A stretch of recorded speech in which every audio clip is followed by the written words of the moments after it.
Howdy fellow model railroaders, my name is Kevin Brown. I want to thank you for checking out my YouTube channel.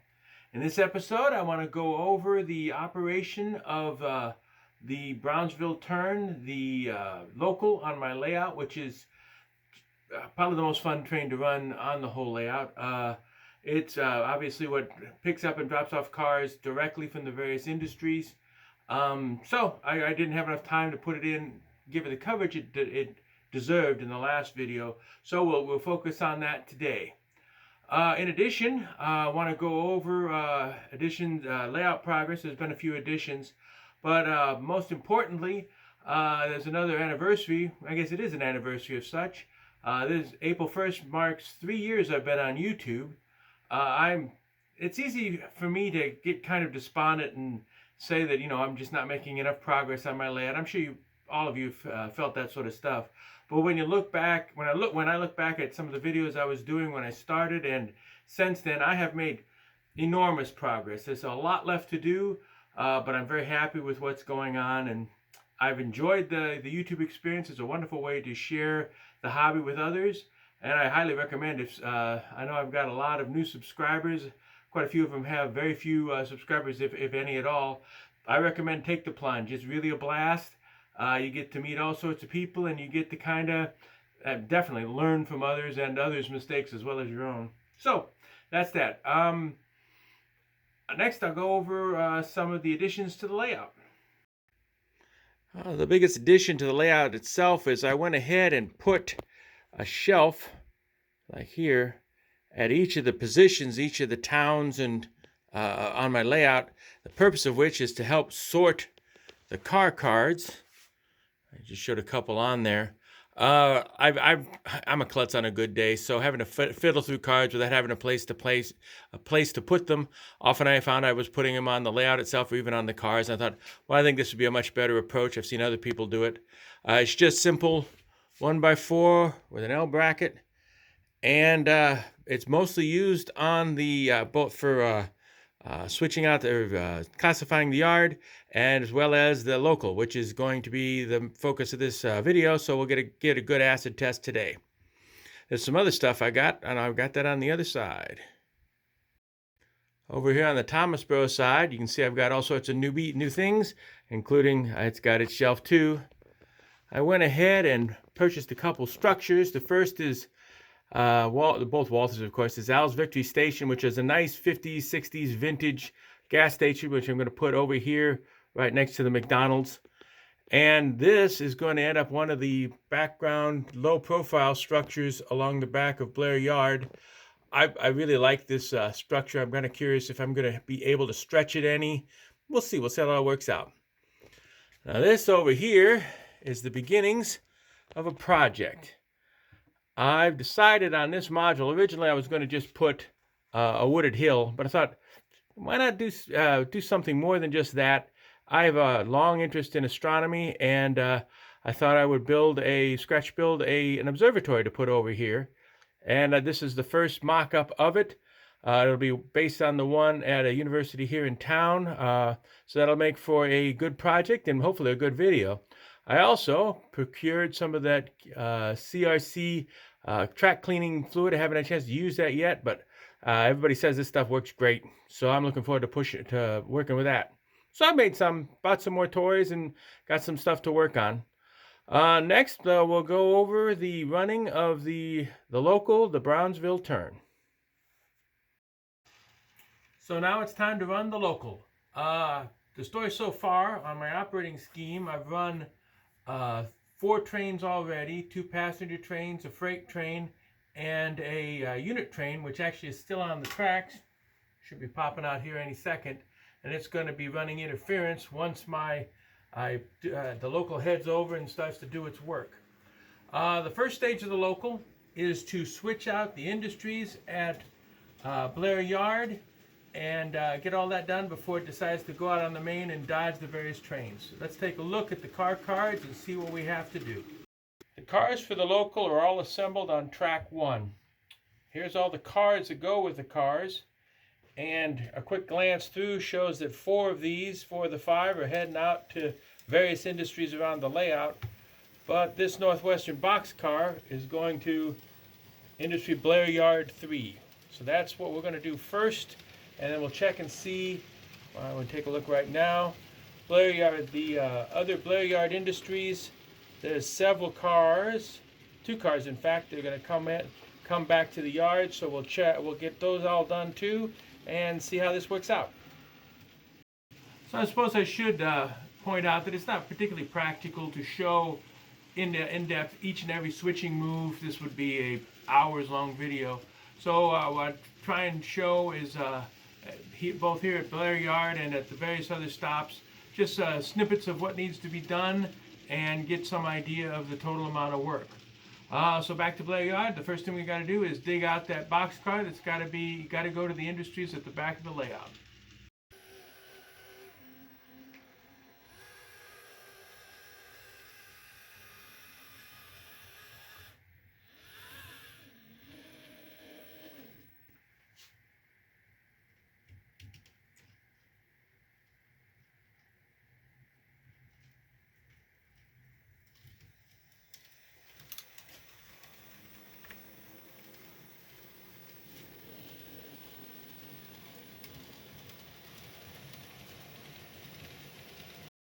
When the local finished switching out the Industries at Blair Yard, they had to drop off 1 box car, the Northwestern, and pick up 2 cars for the yard, and of course pick up the caboose and get ready to go on the main line.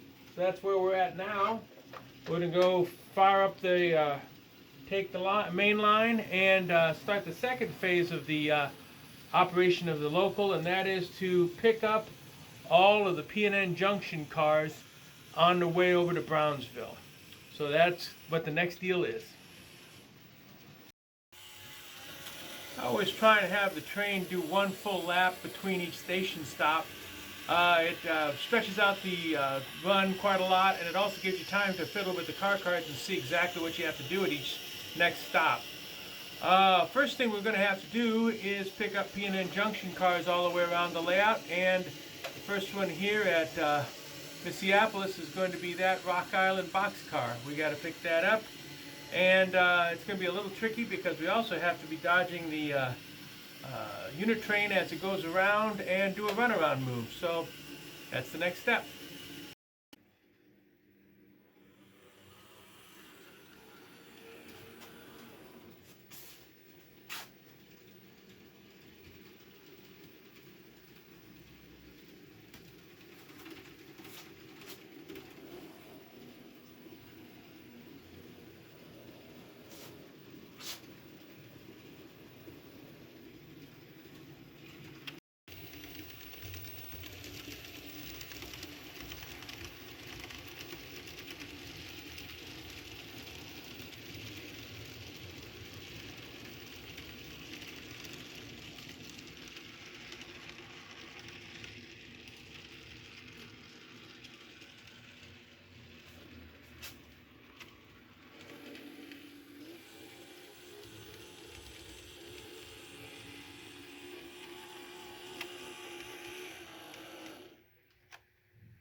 I hope that kind of demonstrates the switching problems and puzzles you end up with trying to use the cards and trying to dodge around a train that's running around on the opposite track. Any runaround moves or even crossing over to get to industries becomes interesting.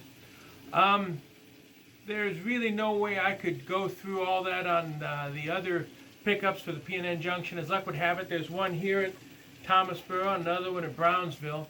So I'm going to go ahead and do that, and we'll get to the next phase of the P&N Junction, the next phase of the local, which is to switch out the P&N Junction. Okay, we're over here at the P&N Junction.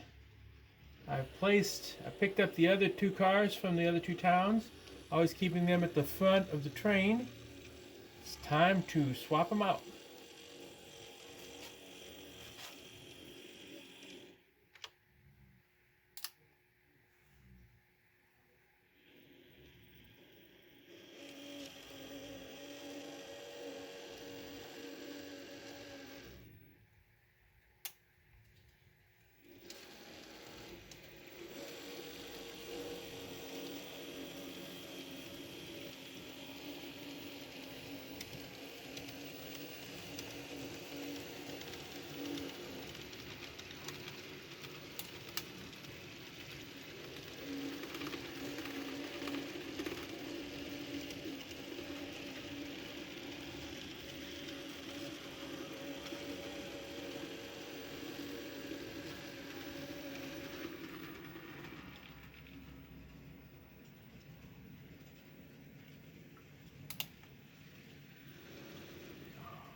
Okay, all that's left is the cards. For the cards I dropped off go in the P&N Junction box, and I pick up the cards for the ones I picked up for the train to figure out where they're all going to go. That was the easy part. The next part is crossing over, going from being an eastbound train to a westbound train, and making sure not to run into the northwestern train and anything else in the way. So that'll be the next step. I think we'll break this here.